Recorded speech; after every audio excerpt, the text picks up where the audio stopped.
Hi viewers, welcome to my kitchen. நம்ம இப்போ பார்க்க போகிற ரெசிபி என்னென்னு பார்த்தீங்கன்னா, மிக மிக சுவையான பூந்தி லட்டு. இந்த பூந்தி லட்டு எப்படி செய்யலாங்கிறத தான் நம்ம இந்த வீடியோவில் பார்க்க போகிறோம். ரொம்ப டேஸ்டியாக இருக்குன்னா ரொம்ப டேஸ்டியாக இருக்கும். இது பாருங்கள், நம்ம பூந்தியாக அப்படியே நம்ம உருண்டை பிடிச்சோம்னாக்கா உதிரி உதிரியாகிடும். நல்லா மசிச்சு விட்டு பிடிச்சனால தான் இப்படி இருக்குது. இவ்வளோ சுவையான பூந்தி லட்டை வெறும் 10 நிமிஷத்தில் செஞ்சிடலாம். அது எப்படி செய்யலாங்கிறத நம்ம இப்போ பார்க்கலாம். 1 கப் கடலை மாவு எடுத்திருக்கேன். அதை இது கூட சேர்த்துக்கலாம். இது கூட 1.5 டீஸ்பூன் அரிசி மாவும் கொஞ்சம் உப்பு, இதையும் இது கூட சேர்த்துக்கலாம். நல்லா மிக்ஸ் பண்ணி விட்டுக்கலாம். நல்லா மிக்ஸ் பண்ணி விட்டுட்டு கொஞ்சம் கொஞ்சமாக தண்ணி ஊற்றி பஜ்ஜி மாவு பதத்துக்கு இதை குழச்சி எடுத்துக்கலாம்.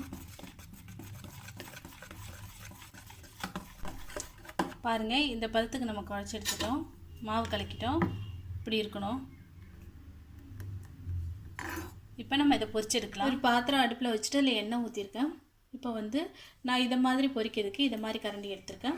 உங்களுக்கு இது வேணும், இது மாதிரி இல்லைன்னா இதை மாதிரி ஜல்லி கரண்டியில் கூட யூஸ் பண்ணிக்கலாம். இப்போ இந்த மாவு எடுத்து இதில் ஊற்றுறோம். ஊற்றிட்டு இந்த கையை இப்படி வச்சு இப்படி தட்டுறோம். அப்படி இல்லைன்னா இது இப்படி கூட கிண்டி விட்டுக்கலாம். இப்படி கூட செய்யலாம். ஆனால் பெஸ்ட் இதுதான். இப்படி முத்து முத்தாக உழுவுது பாருங்கள்.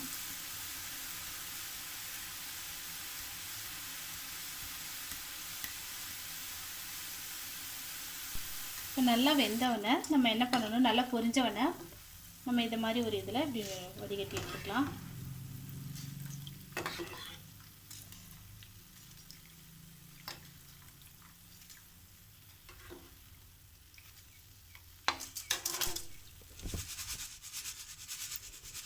பாருங்கள், இந்த மாதிரி வடிகட்டி எடுத்துட்டு திருப்பி இந்த மாதிரி ஒரு பாத்திரத்தில் நம்ம போட்டு வச்சிடலாம்.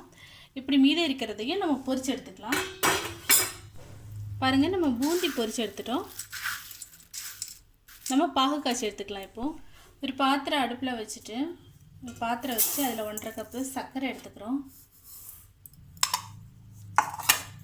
இது மூழ்கிற அளவு கொஞ்சமாக தண்ணி ஊற்றிக்கிறோம்.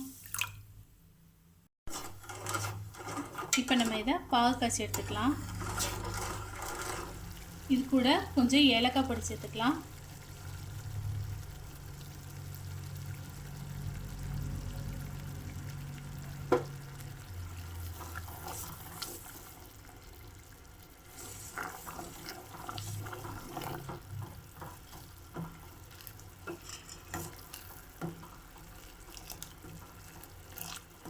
நமக்கு ஒரு கம்பி பதம் வரணும்.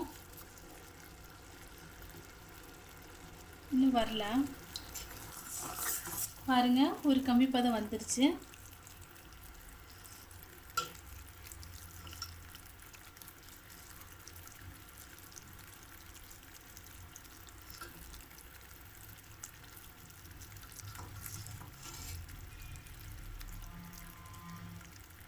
இனி நம்ம இந்த பூந்தி எடுத்து இதில் மிக்ஸ் பண்ணிக்கலாம்.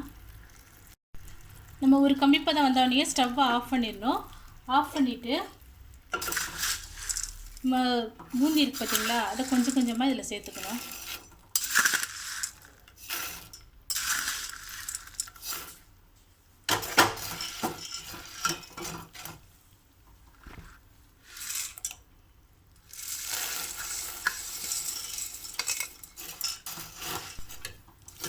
பாருங்கள், நல்லா கிளறி விட்டுட்டோம். இதை அப்படியே வச்சுட்டு இதில் கொஞ்சமாக நெய் ஊற்றிக்கலாம். நெய் காஞ்சதுமே நான் முந்திரி பருப்பு சேர்க்குறேன். இந்த முந்திரி பருப்பை கொஞ்சம் கொஞ்சமாக கட் பண்ணி வச்சுருக்கேன், புட்டு வச்சுருக்கேன். இதை இது கூட சேர்த்துக்கலாம்.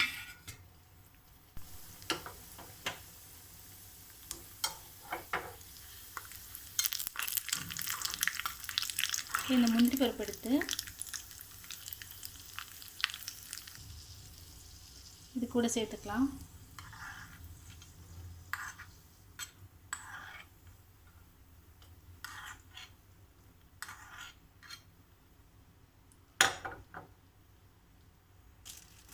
அதே பாத்திரத்தையே அடுப்பில் வச்சுட்டு நம்ம உலர்ந்த திராட்சை சேர்த்துக்கலாம்.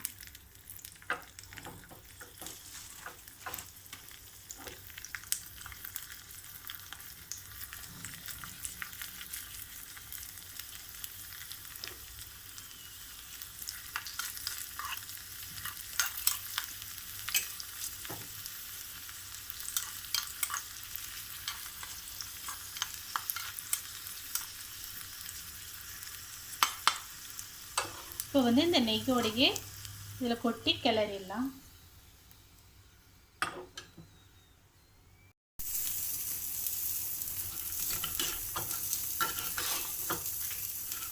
இது அப்படியே செஞ்சுட்டு மூடி வச்சிடணும்.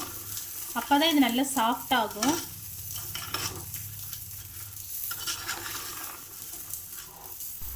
ஒரு மீடியம் சூடுலேயே நம்ம இதை வந்து லட்டுக்கு உருண்டை பிடிச்சிக்கலாம்.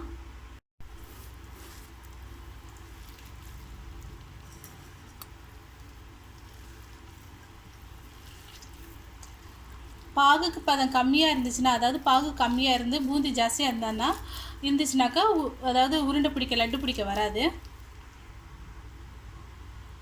உங்களுக்கு எந்த ஷேப்பில் வேணுமோ அதை மாதிரி பிடிச்சிங்க. நிறைய பேர் என்ன பண்ணுவாங்கனாக்கா இதை வந்து லைட்டாக மிக்சியில் வந்து குறைன்னு அரைச்சி எடுத்துப்பாங்க. அப்படியும் செய்வாங்க.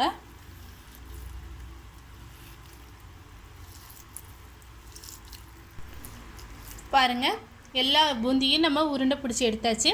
நல்லா மசிச்சு விட்டுட்டு பிடிக்கணும். நான் ஃபஸ்ட்டு லட்டு அப்படியே உருண்டை பிடிச்சிருப்பேன். ஆனால் நல்லா மசிச்சு அப்படியே நம்ம பிடிக்கலாம். ஆனால் அப்படி பிடிச்சோம்னா நமக்கு உதிர்ந்துடும். நிறைய பேர் என்ன பண்ணுவாங்கன்னா மற்ற வச்சு நல்லா மசிச்சுப்பாங்க. மசிச்சுட்டு அதுக்கப்புறமா பிடிப்பாங்க. 1க்கு 2 இப்படி பிடிச்சோம்னா தான் நமக்கு அப்படியே நிற்கும். நம்ம அப்படியே பூந்தியோடு பிடிச்சோம்னா உதிர்ந்து போயிடும். இதுதான் கரெக்டான பதம். நீங்களும் ட்ரை பண்ணி பாருங்கள். ட்ரை பண்ணி பார்த்துட்டு ஃபீட்பேக் சொல்லுங்கள். இதை மாதிரி மேலும் நல்ல நல்ல ரெசிபிக்கு மறக்காமல் கீழே உள்ள சப்ஸ்கிரைப் பட்டனை சப்ஸ்கிரைப் பண்ணுவோம். தேங்க்யூ.